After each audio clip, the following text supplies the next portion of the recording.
Anthony Rocky was one of the world's top distance swimmers. At one time, the South African ranked 7th in the world in the 1500 freestyle, behind Grant Hackett and Daniel Kowalski. From an early age, I'd established myself as a prominent distance swimmer.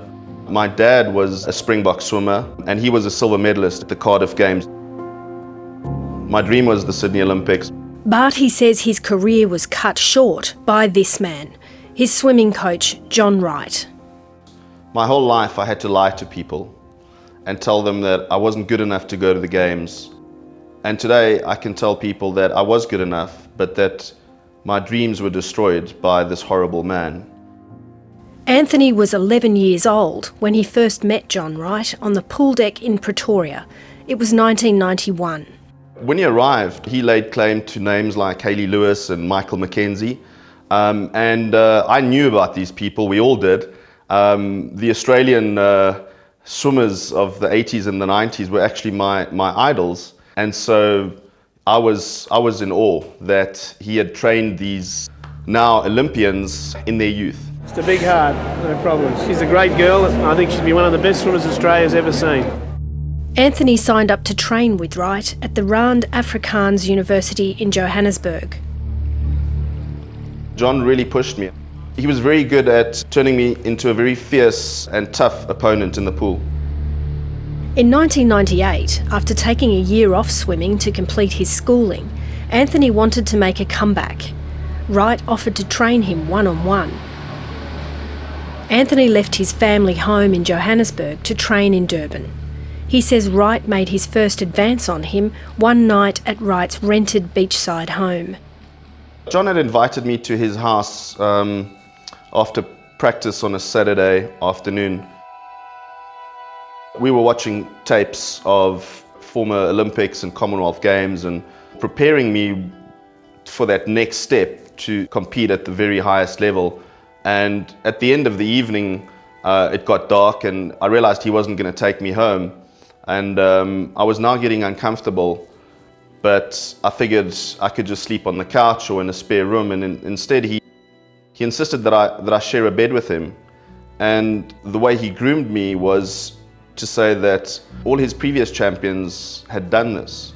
So I was now part of the special club of previous champions that shared his bed and that he shared a special bond with. I was terrified, I was afraid, I was lonely, and I was a few months away from the most important race of my life. And so that evening I realized that the cost of him training me was my compliance. Anthony alleges that for the next 6 months, Wright sexually abused him once or twice a week. After swimming practice, John would drive me to my apartment and often invite himself up, where he would sexually abuse me. He would abuse me before and after my swimming races at the trials for the World Championships. My psychological state was just so weakened that I couldn't post the same times that I had swum 4 or 5 weeks prior. At the time, Anthony was 18, and under South African law, he was below the age of consent. Wright was a family friend, and Anthony kept his allegations of abuse to himself. I was completely disillusioned. I didn't really have anyone around me to counsel or even to tell what had happened to me, so I decided to quit competitive swimming at the end of 1998. John Wright took up a position as head coach at the Kingston Royals Club in London. It wasn't until 2004 that Anthony broke his silence when Wright came to stay at his family home.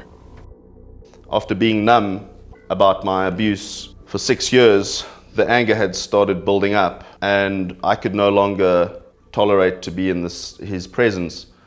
So I came out to my parents about the abuse and I confronted John, who was staying with us. My mother had already packed his bags. John Wright went back to London and Anthony tried to get on with his life. Then in 2015, he was browsing Facebook when he saw photos of Wright coaching kids in South Africa. And I couldn't believe that he would be arrogant and foolish enough to be coaching in South Africa. Anthony made a written complaint to Swimming South Africa. Wright quickly left the country. After watching the Tokyo Olympic Games this year, Anthony decided to follow up on his complaint to Swimming South Africa. He also reported Wright to South African police. Then, last week, he saw 730's investigation on the swim coach. I was deeply saddened to learn about Shane Lewis's death after watching the ABC expose. And I couldn't help but wonder why Swimming South Africa had not reached out to Swimming Australia. Why Swimming Australia had not reached out to Swimming South Africa. Because if they'd done that, when Shane Lewis came forward in 2016, and Swimming South Africa were in possession of my testimony, Shane could have gotten some answers before it was too late. In a statement to 730, Swimming Australia said it was unaware of any historic communication between Swimming Australia and Swimming South Africa surrounding John Wright. It said it looked forward to working with the new Independent Integrity Unit announced by the sport's international governing body to ensure greater child protection. The president of Swimming South Africa, Alan Fritz, didn't respond to the ABC's written questions. However, its chief executive wrote to Mr Rocky this week about his 2015 complaint. He said, although the alleged perpetrator was not an SSA member at the time, SSA took immediate action to make sure that the alleged perpetrator was removed from pool deck and training camp. SSA only has jurisdiction over its members for misconduct. The alleged perpetrator is and was not an SSA member, and as such, SSA is not in a position to act against the alleged perpetrator. Last week, 730 revealed allegations that John Wright sexually abused 4 young swimmers at 2 Queensland pools in the 1980s. The day after we broke the story, Queensland Police assembled a team to investigate claims against the coach. As we reported last week, 2 of the 4 alleged victims have recently died. Olympian Shane Lewis died in February, and his family believe it was suicide. In 2016, Shane Lewis told Swimming Australia that Wright had abused him at the Chandler pool in the mid-1980s. He befriended our family, and then down the track he went on to molest me or have sexual contact with me. Paul Shearer took his own life last year. Before he died, Shearer complained to Swimming Australia that Wright had abused him at the Palm Beach Currumbin pool on the Gold Coast in the late 1980s. 2 other former swimmers who trained at Chandler, Colin Marshall and Toby Blundell, alleged on 730 Wright abused them around the same time. He'd initially asked for cuddles, and then he'd want to be kissed, and then he often asked, very inappropriate questions about your masturbation and all that sort of stuff. And then often, would go then to touch you, in the areas that you're not supposed to be touched. 730 attempted to locate John Wright at his last known address near Newcastle. Here to speak to John Wright. He's not here. Okay. He left in April. His housemate told us he might have been heading to Perth or possibly Queensland. His alleged victims want him found and brought to justice. Thank you.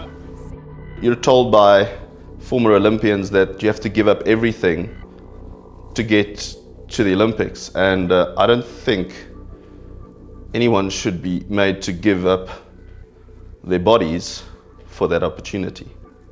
I'm lending my voice to the growing chorus of voices that the way sexual abuse is being reported and handled by the swimming authorities in my country and in yours to change, because we are still being failed.